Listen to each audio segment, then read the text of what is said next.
Hey everyone, this is Vic. Welcome back to the channel, and in this quick video that I'm speed up for you, we're going to do the smart switch for a Samsung Galaxy, going from my older Samsung Galaxy to a newer Samsung Galaxy. In this case here, I think I'm going from a 20 to the 22, and I'm also going to have a video out there showing how to switch from the Samsung Galaxy to an iPhone. But this one here is made specifically for the Droid to Droid. And one of the simpler ways to go ahead and do it is they provide the pin to open up where the SIM card is, and just pop it out of your old phone, which is my older Samsung on the left, and then pop the SIM into the newer phone, and you'll get that warning message, obviously, from your old phone that it doesn't have a SIM card.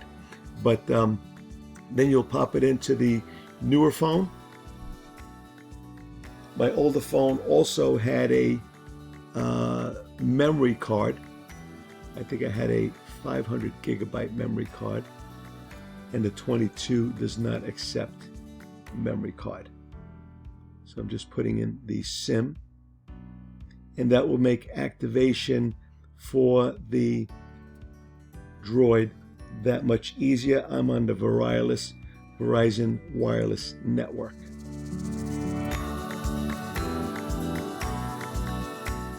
Just got to line up how to get that SIM card in correctly. It only goes in one way, so it'll line up with the corners.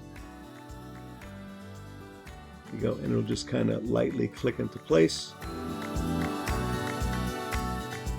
And the SIM card, the SIM device only goes into the Droid one way. It's got one side a little bit longer than the other side connected to the case, and that'll click in place, and then that message will disappear. And then at this point, you could go ahead and it's going to initialize the phone. You'll accept some of the permissions, and the smart switch it's going to give you the opportunity to do the smart switch.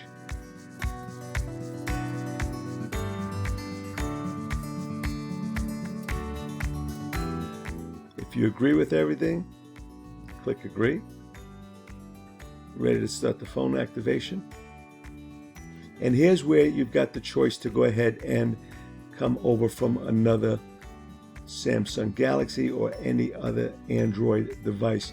And now on the old phone will, because it's near this phone here and we're connected to the same Wi-Fi network, it'll recognize that you're trying to do a smart switch. So as soon as you sign in, you'll see on my old phone it shows that it wants to do the smart switch as soon as it unblurs. So you go ahead and you tell it okay, and then you'll scan that QR code. And what I like about this, it's going to give you the opportunity to either transfer the data over Wi-Fi or through the USB-C device, which is way quicker.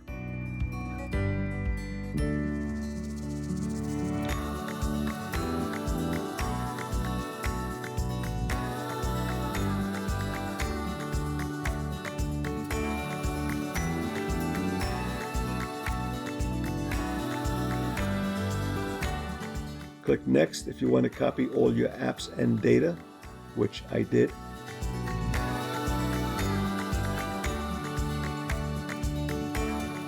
And here it is to get started with the smart switch. And now on your old device, it'll tell you to do everything else continuing from your new device. And just a word of caution, make sure both phones are fully charged when you start this. You don't want to run out of battery in the middle of it.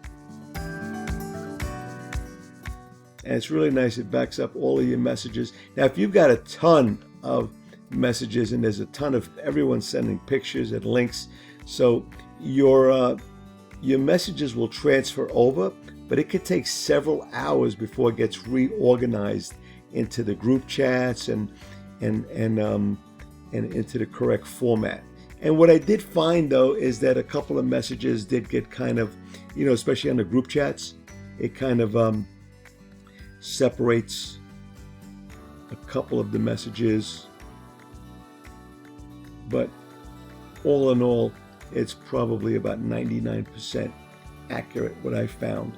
And these are just some of the options that you want to go ahead and review, and including the privacy. So just go ahead and do it. This will give you the opportunity now to do your face and your fingerprint recognition, setting up your PIN, as I'll do it without you looking.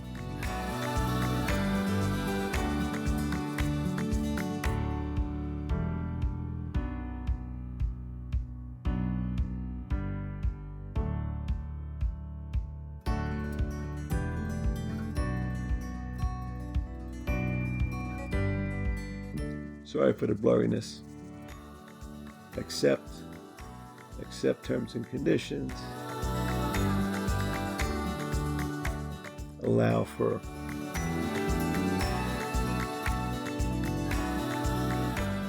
location.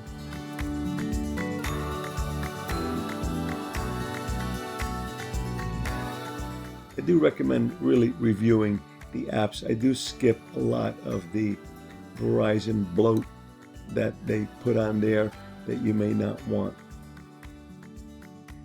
I'm also not a fan of the Bixby.